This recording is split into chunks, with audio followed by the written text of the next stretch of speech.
Greetings and welcome to Growth Hacking Secrets. I'm your host, Muhammad Siddique from Atlanta, Georgia, and the co author of New Success Secrets available on Amazon. On this episode, we have a special guest, AdaPia Errico. AdaPia is the host of Real Wealth, Real Health podcast.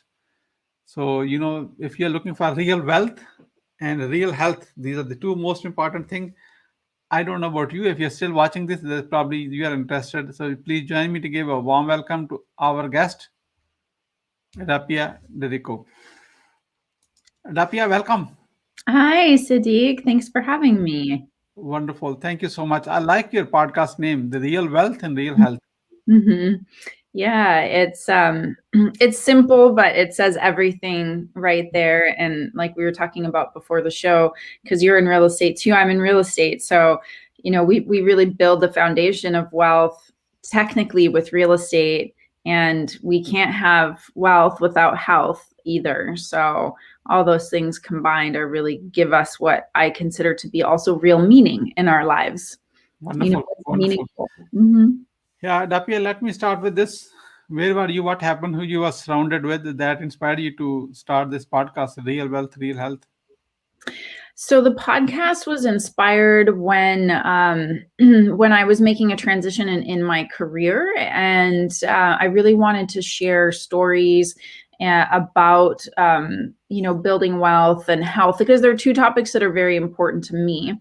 And I transitioned the podcast to be part of my private equity firm called Alpha Investing. And so on the podcast, we interview entrepreneurs, business people, investors, all people in our private capital network that have stories to share about how they were successful, how they built wealth, and really how they live their lives. Like we were always asking, what does wealth mean to you? And so that's the best question for everybody, because it's not about the money. It's never about the money. And so they're really incredibly inspiring stories. And then also some technical episodes too, like economics episodes and, things to tactically build wealth, because, we need that as well in order to live the kind of life that we're all seeking to live and make that possible. Great. In fact, I have some guest in mind. It's not me, by the way, just to get exactly what I'm thinking. Thank you. A good real wealth and real health. So that's how many episodes you have done already? We've done about 30, so we only do 2 a month. It's really a tool for us, for our investor network, because we work with high net worth and ultra high net worth investors. It's not so much a lead generation tool as it is just to help people get to know us on a different level, and they get to understand who we are a little bit personally, how we do things. And so maybe a customer retention or a nurturing tool as well. Plus we love the networking of having conversations with people, and there's so much that comes out of it on a personal level too. Just curious, how big is the network? We have about 1,200 people in our network, so not really big. The idea is to keep it small and to have, we talk to every single investor. So we're a small firm, and that's by design, so that we can manage those relationships and really build people's portfolios with them over time. And the same thing on the deal side. We don't do that many deals in a year because we're very conservative in our underwriting, and this model, which is it's almost like anti-marketing for a lot of people, right? It's the opposite of try to get as many people, push them all down the funnel. We're all by referral and recommendation. So our whole firm, everything has grown by referral and recommendation. And as you probably know, like regardless of how you do it, at a certain point, there's a tipping point where things, they just really change quickly, because you've put in the work and you've been consistent. And that's always what it comes down to, I think, is the consistency. Just show up every day. Mm-hmm. So when people invest in private equity, I'm sure in the real estate, there's so many people are doing so many mistakes. So based on your experience of creating a success, especially creating a wealth, so what are the top 3 missteps to avoid to create a real wealth and real health? Oh yeah. I was gonna keep it in a more like a personal level, but I would say this: ask for help.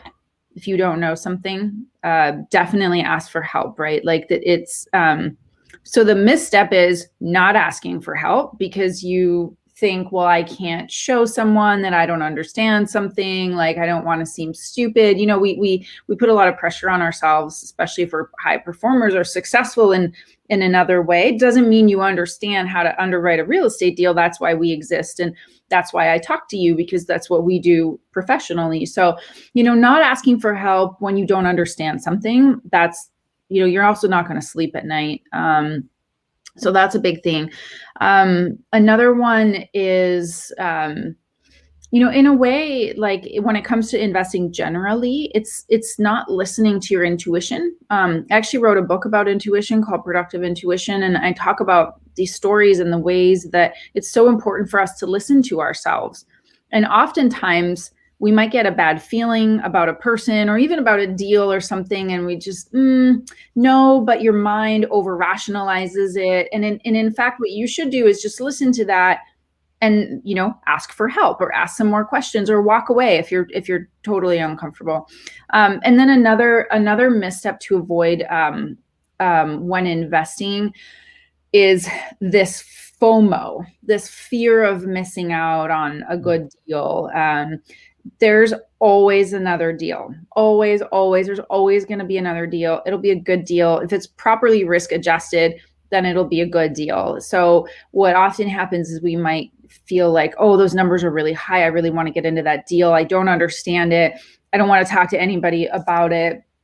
And I'm going to jump in. And when you don't understand it and you don't know how to underwrite it as well, that's when you really get into like financial, that's when you get into losses as well. So those would be my top three. Fear of missing out. Yeah. The emotions. Yes. Like vet the deal itself. That's what you're talking about. The deal has to look good from end to end. Yeah. Yeah. So don't go on emotions. I think it's a good one. That's a great one. Great step. Missteps to avoid. Yeah. Because real estate is a big investment, and then you end up in burning yourself in one wrong move can take you back so much you may not even. Many people don't even recover from that one wrong move. You know? Yep. Exactly. Yeah. So, yeah.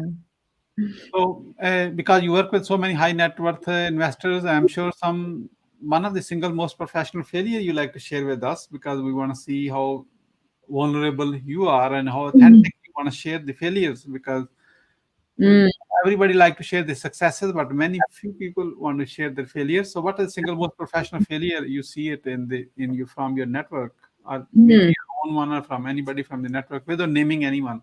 Sure. And, yeah. And what did you learn? What did you learn from it, and how did you recover from that? Yeah, well, and in fact, I'm glad you asked this question, because I always talk about this and I tell people that it's, you know, other sponsors or capital raisers, it's really important because you're stewards of someone's capital, and you're responsible for their capital. And so you have to put them first, which means when something doesn't go well, you need to tell them. And not, you just try to hide it. So one of the things we always talk about is our worst performing deal at Alpha Investing is a deal where we got all of the investor capital back. So we've never lost investor capital, but this particular deal, you know, has a big goose egg on it. Nobody made money, including us, because we don't make money until the very end with our promote. And so, you know, what happened with that deal, multiple things happened. And it was early on in the company. And what changed, and I'll talk a little bit more about the deal, but I want to say what changed is everything about our underwriting changed, because we learned that some of the things that can go wrong, and if they can all go wrong together, you know, then you find yourself in a situation where, in this case particularly, the lender would no longer work with the operator and wouldn't perform the refinance, which was part of the whole business plan. And so without that refinance, they ran out of money. The deal was just not moving forward.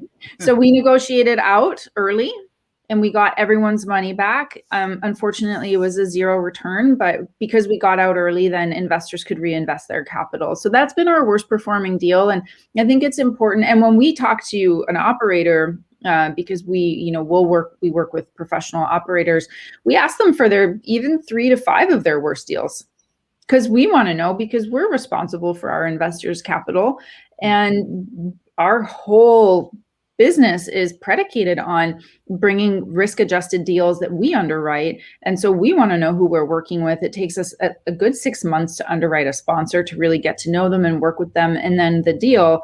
So we want to know how they do what they do, because they're the ones that are really in charge of the business plan for the transaction or the building or the portfolio of buildings in some cases. So we ask the same questions to our operator sponsors. Oh, wonderful. This is good. This is good. So you really like being authentic and being transparent with your investors, So Yes. yes, Yeah, very much. very, very important. Yeah. So let's switch the side of the table. So what are the top 3 success secrets? So before you say it, give us your best ones, okay? So Sure. As it relates to investing, and this is, to me, it's a very general thing, because I really believe that we are the only authority in our own lives. So the most important thing is find your inner authority and just really listen to yourself and trust yourself. And so that's an overall success secret, is this idea of external authority, of somebody else knows more than you, and they might know more than you about something, but they don't know what's best for you. Only you know what's best for you. So really spending time on doing work on yourself, so that you know yourself, so like, oh, I'm going to get emotional about this, so I should calm down or talk to somebody. Like, really understanding yourself really helps. So that's the very first thing, is any kind of work that you do on yourself is the most important work that you can do, and it has a ripple effect in your life. Another really important, I think, success secret is to do the uncomfortable thing.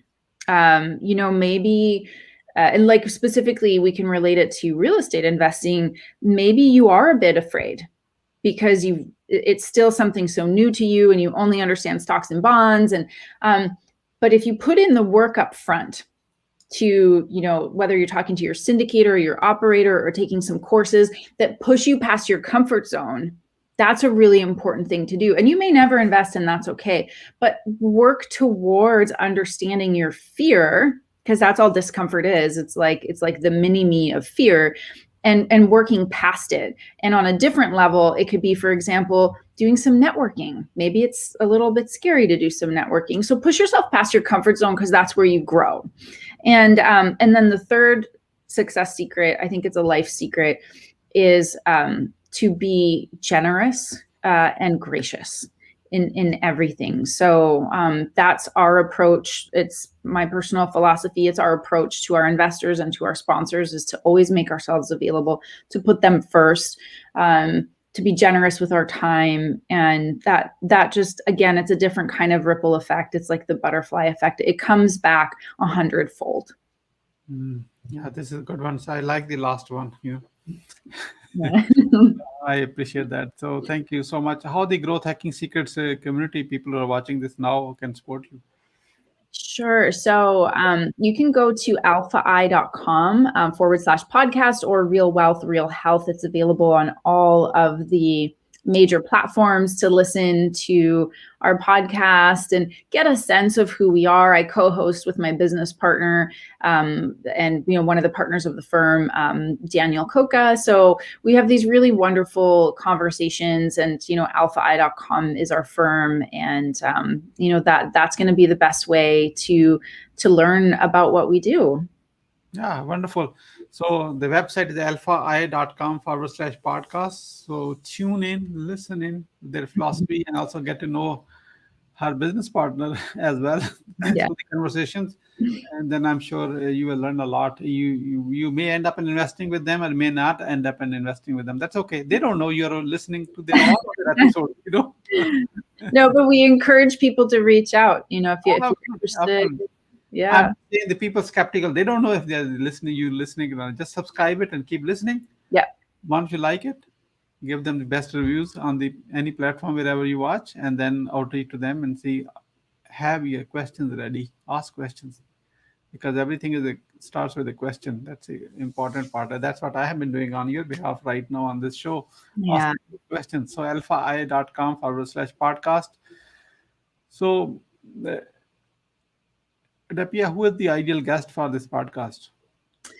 Well, we really work, or we work with our guests have really traditionally been people that we know in our network, because we really are promoting. We build a community with our investor network, but also our professional network. So I'm meeting people all the time. I love to meet new people. An ideal guest, if we want to really make it specific, would be an entrepreneur, a business person, an executive, a real estate investor, somebody who can come on the show and wants to share what they've learned about building their own healthy financial foundation. Talking about the lessons, talking about what wealth means to them, how they might incorporate health into their lifestyle, and just to have a conversation with us about their story that can inspire and teach other investors something that they might not have known, because we learn so much from sharing our stories. Wonderful. I will be happy to share the guest. He is a reckless billionaire, Mr. O, $10 billion worth, owns over 160 miles of beachfront properties in US and around the world, and owns 48 businesses. And I'm sure he has learned a thing or two about. I'm sure he could do a 10-hour podcast. So I think that could be a great guest, because he is 82 years and reckless billionaires. So that would be a great wealth of knowledge, because your name says it all. So yes, and he is still good at this time, good health, because he's still going at Yeah, amazing. Yeah, it's so important to not stop. To to even just to physically keep the body moving. That's how we maintain our health, keep our mind moving, keep our body moving, keep our breath moving, breathing. It's really important. One of his latest project is, which I'm a small partner in that project. He's building a safe city in Tennessee, 4,000 acre safe city. Wow. Yeah. So it will be great once he comes. If he accepts it, I'm going to suggest, because I'm kind of matchmaking here, Sure. No, I would love to meet him. Our half of our one half of our firm is in Nashville, so my partners are in Nashville, and the other half of us are in California. So could be a good. And project is not too far from Nashville too, so that will become kind of local to you anyway. So this is good. Sure. Okay. Thank you. Cool. So we are about to wrap up. I like to ask this question to almost every guest. What would you say to your best friend about your today's guest experience on the Growth Hacking Secret Show? I would say that the questions are really specific in a way that like I prepared for them, because I watched your videos, and you mentioned it's all about the questions. It's not about answers. It's like asking the question is always the best way to gain knowledge, and you do a fabulous job of asking those questions. And they're questions that anyone should be asking themselves all the time anyways, for different areas of their lives. So I think you've really honed in on the questions that get to the heart of who we are and how we succeed and how we can help each other. Thank you for your kind words. Really appreciate it. What would you say as a final word? Be grateful every day. Even if you don't want to be, even if you think that it's a bad day, there's always something to be grateful for. And it's just the fastest way to remember that you are wealthy in so many ways. So practice gratitude. That would be my number one thing. Yeah, with that one, thank you so much, AdaPia Errico, for sharing your wisdom with us today on the behalf of Growth Hacking Secrets community and our entire team. We really appreciate you. So we are so grateful to you. So, okay. Thank you very much. This is Muhammad Siddique signing off from Atlanta, Georgia. Until the next episode, all good wishes.